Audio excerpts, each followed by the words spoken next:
સ્વામિનારાયણ હરે સર્વે મુક્તોની આ સેવકના પ્રેમ ભર્યા જય સ્વામિનારાયણ.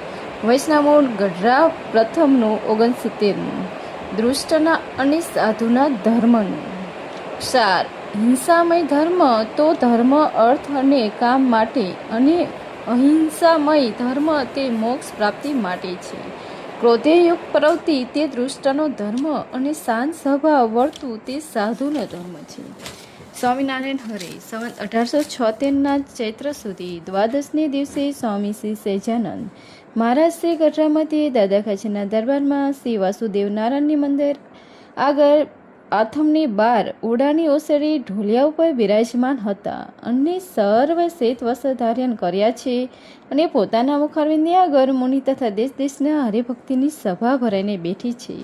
પછી વાસુદેવ નારાયણ સંધ્યા આરતી થઈ રહી તે સમયે નારાયણ ધૂન કરીને પછી શ્રીજી મહારાજ બોલ્યા, જે ધર્મ તે કેનું નામ છે તેનો શાસ્ત્રની રીતે કરી ઉત્તર કરો, અને જે હિંસક રાજા હતો તે પણ ચરણે આવ્યો હોય તેને મારતા નહીં, અને મારવા પણ દેતા નહીં. માટે ચરણે આવ્યો જે જીવ તે માયાનું જેમ પાપ છે તેમ બીજાની માર્યાનું પાપ છે કે નથી? પછી તેનો ઉત્તર જેમ જેને ભાસ્યો તેમ તેને કરવા માંડ્યો, પણ શ્રીજી મહારાજે આશંકા કરી એટલે કોઈથી ઉત્તર થયો નહીં. પછી મુનિ સર્વ બોલ્યા, જી હવે મહારાજ અમે એ જ તમને પ્રશ્ન પૂછીએ છીએ, જે યજ્ઞાદિકને વિશે પશુ હિંસા સહિત ધર્મ કયા છે, અને અહિંસા રૂપે પણ ધર્મ કયા છે?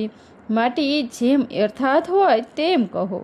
પછી શ્રીજી મહારાજ બોલ્યા, જે હિંસાયુક્ત જે ધર્મ છે તે તો ધર્મ અર્થ ને કામ પર છે, અને અહિંસામય જે ધર્મ છે તે મોક્ષ પારાયણ છે, અને એ સાધુનો ધર્મ છે. એ અહિંસામય જે ધર્મ છે તે તો વ્યવહારિક છે પણ કલ્યાણને અર્થે નથી, અને જે અહિંસારૂપ ધર્મ છે તે તો કેવલ કલ્યાણને અર્થે જ છે.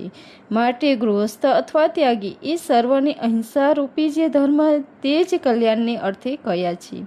જેમ રાજા યુધિષ્ઠિર રાજ્યમાં હતા તો પણ અહિંસા ધર્મને વિશે રહ્યા હતા, તે માટે સાધુને તો મન કર્મ વચને કરીને કોઈનું ભૂંડું વાસવું નહીં, અને કોઈ વાતનો અહંકાર પણ રાખવો નહીં, ને સર્વના દાસનું દાસ થઈને રહેવું. અને ક્રોધયુક્ત જે પ્રકૃતિ તે તો દૃષ્ટનો ધર્મ છે, અને શાંત સ્વભાવ વર્તું તે જ સાધુનો ધર્મ છે. અને કોઈ કહેશે જે 1000 માણસને નિયમમાં વર્તાવવા હોય તેને એમ સાધુનું ગ્રહણ કરે ચાલે, તો એનો ઉત્તર એ જ છે. રાજા યુધિષ્ઠિરનું 1000 ગાઉનું રાજ્ય હતું, તોય પણ સાધુને રાખી હતી, અને દાળ દેવાને તો ભીમસેન જેવો 1000 હતા, તે વારને તોય પણ કર્યા વિનાનું રહેવાનું નહીં. માટે તીખા સ્વભાવવાળાને તો કોઈ ખોટ્ય નથી, એવા તો ઘણા હોય, પણ સાધુ થવું એ જ ઘણું દુર્લભ છે. ઇતિ વૈષ્ણવ ગઢડા પ્રથમનું 69મું પૂરું થયું. આમાં અહિંસા ધર્મ કરીને કલ્યાણ થાય છે, અને ક્રોધયુક્ત પ્રવૃત્તિ હોય તે દૃષ્ટના ધર્મ છે, ને શાંત સ્વભાવને વર્તવું તે સાધુનો ધર્મ છે. એમ શ્રીજી મહારાજ કહ્યું.